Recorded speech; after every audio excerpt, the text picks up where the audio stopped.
بسم اللہ الرحمن الرحیم۔ حضرت واصف علی واصف کے اقوال۔ صبر کا معنی یہ ہے کہ مشکل تو ہو لیکن بیان نہ ہو۔ دعا میں لوگوں کو شریک کر لیا جائے تو دعا منظور ہو جاتی ہے۔ نیک ارادے والے نیک خاندان کے لوگ ہوتے ہیں۔ کوئی جواب انسان کو اس وقت تک مطمئن نہیں کر سکتا جب تک جواب دینے والے پر یقین نہ ہو۔ ایک بات کا بڑا خیال رکھو کہ آپ دلوں کو راضی رکھو، یہ نہ کرنا کہ لوگوں کو تکلیف دو اور خود بڑے عابد اور تہجد گزار بن جاؤ۔ کسی کو دوست کہہ لینے کے بعد اسے کسی آزمائش سے گزارنا بددیانتی ہے۔ دوست کے ساتھ صرف ایک سلوک روا ہے اور وہ وفا ہے۔ وفا کرنے والے کسی کی بے وفائی کا گلہ نہیں کرتے۔ اپنی وفا کا تذکرہ بھی وفا کے باب میں ابتدائی جفا ہے۔ راضی رکھنے کے اصول بتاتا ہوں۔ طریقہ یہ ہے کہ اپنے آپ میں تنہا بیٹھ کر یہ سوچا کرو کہ کیا آپ اللہ سے راضی ہو۔ اللہ پر راضی وہ انسان ہوا ہے جس نے اللہ سے کچھ نہیں لینا، مانگنا نہیں، بس ہم راضی ہو کہ جی ہم نے ہاتھ اٹھا لیے دعا سے۔ اگر آپ راضی ہو گئے تو سمجھ لو وہ راضی ہو چکا ہے۔ اللہ جس پر راضی ہوتا ہے اس کو اپنے پر راضی کر لیتا ہے۔ ضرف جو ہے یہ برداشت کرنے کی صلاحیت ہے اور آپے سے باہر نہ ہونے کی صلاحیت۔ مثلاً اگر بہت پیسہ آ جائے تو بہکی باتیں نہ کرنا، اور اگر بہت غریبی آ جائے تو مایوسی کی باتیں نہ کرنا۔ بہت ساری عبادت مل جائے یا پھر اللہ تعالیٰ بہت سارے اختیارات دے دے تو یہ نہ کہنا کہ تمہیں میں اڑا کے رکھ دوں گا۔ ظرف یہ ہوتا ہے کہ توازن برقرار رکھا جائے۔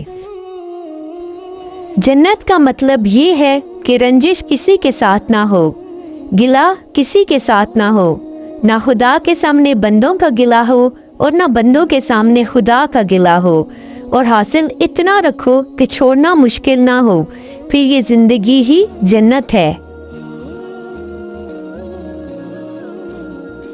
آپ ایک کام کرو کہ اس زندگی میں آپ کی زبان سے کسی غیر حاضر یا حاضر شخص کا گلہ نہ نکلے اور آپ کے کان میں کسی غیر حاضر کا گلہ نہ پڑے۔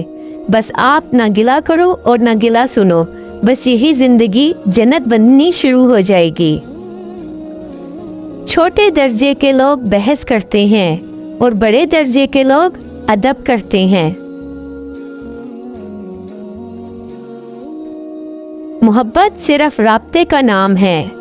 وہ پرندے جو سرد علاقوں سے گرم علاقوں کی طرف ہجرت کرتے ہیں، وہ برفوں میں چھوڑے ہوئے اپنے انڈوں سے بھی رابطہ رکھتے ہیں، اور یہاں تک بھی کہا جاتا ہے کہ اپنے دل اور اپنی نگاہ کی گرمی سے انڈوں کو گرم رکھتے ہیں اور انہیں سیتے ہیں۔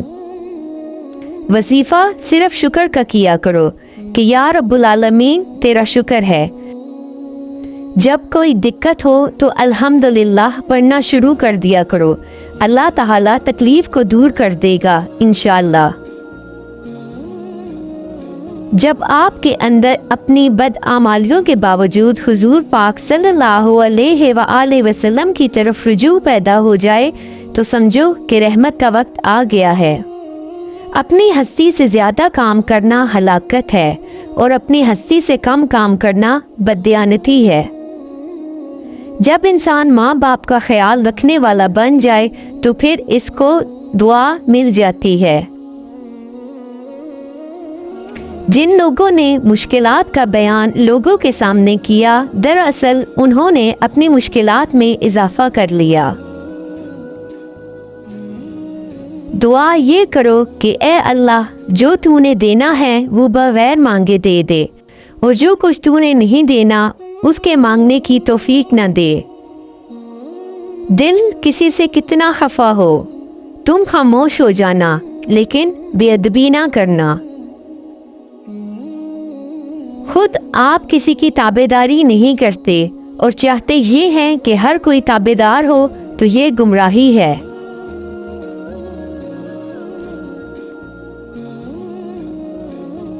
عقل کو استعمال کرنا دنیا ہے اور دل کو استعمال کرنا دین ہے۔ اللہ جب کسی کو معاف کرنے کی صلاحیت دے دیتا ہے تو دراصل اسے یہ اطلاع دیتا ہے کہ میں تمہیں معاف کرنے والا ہوں۔ جس سے تم نعمتیں مانگ رہے ہو، اس سے تم اسی کو مانگو، نعمتیں آپ کی اپنی ہو جائیں گی۔ علاج ظاہر کا ہو رہا ہے، انسان کا باطن پریشان ہے۔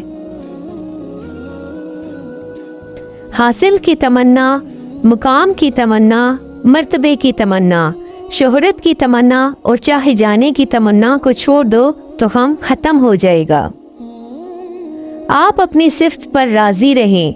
چڑیا کبوتر نہیں بن سکتی، کبوتر کوا نہیں بن سکتا، سب کا اپنا اپنا نصیب ہے۔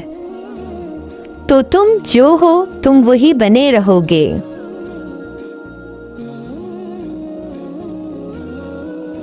کسی کے ساتھ نیکی کر جاؤ، کسی اٹکے ہوئے مسافر کی زندگی آسان بنا جاؤ، اپنے پیسوں میں سے اسے کچھ دے دو، اس کی زندگی اٹکی ہوئی ہے، وہ آگے چلا جائے گا، تو کسی کے ساتھ نیکی کر جاؤ، آپ کا مسئلہ آسان ہو جائے گا۔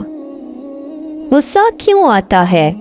غصہ اس لیے آتا ہے کہ آپ اس انسان کی تربیت اپنے مزاج میں کرنا چاہتے ہیں، حالانکہ ہر انسان اپنا مزاج رکھتا ہے۔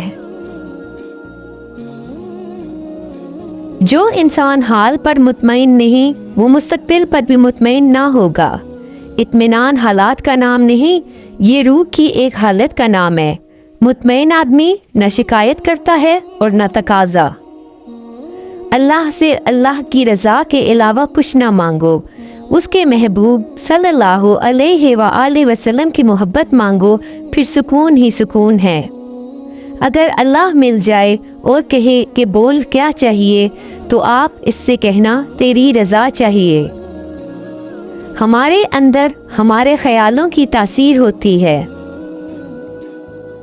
اقبال کے شعر کی تشریح کرنے کے لیے ضروری ہے کہ بیان کرنے والا کم از کم قلندر ہو اور سننے والا رموز قلندری سے آگاہ ہو۔ اگر کیفیت یا یکسوئی نہ بھی میسر ہو تو بھی نماز ادا کرنی چاہیے۔ نماز فرض ہے، کیفیت فرض نہیں ہے۔ خوش نصیبی کسی شے کا نام نہیں، سماجی مرتبے کا نام نہیں، بینک بیلنس کا نام نہیں، بڑے بڑے مکانوں کا نام نہیں، بلکہ خوش نصیبی صرف اپنے نصیب پر خوش رہنے کا نام ہے۔ اگر نیت صاف ہو جائے تو 70 سال کا کفر ایک کلمے سے پاکیزہ ہو جاتا ہے۔ جہاں سبب اور نتیجے کی سائنس ختم ہو جاتی ہے، وہاں سے رضا اور نصیب کی حد شروع ہو جاتی ہے۔ اپنی زندگی کو بے ضرر بنانا عبادت کی ابتدا ہے اور اسے دوسروں کے لیے فائدہ مند بنانا انتہا ہے۔ انسان گناہ کرنے کی وجہ سے جہنم میں نہیں جاتا، بلکہ گناہ پر مطمئن رہنے اور توبہ نہ کرنے کی وجہ سے جہنم میں جاتا ہے۔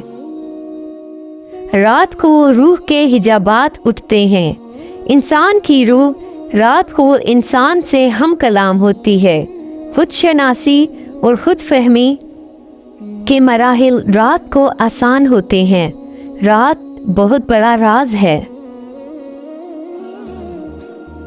غم میں اگر درود شریف نکلے، غم میں اگر اللہ کی یاد آئے، سجدہ ہو اور درود شریف ہو تو سمجھو کہ غم سرفراز کر گیا۔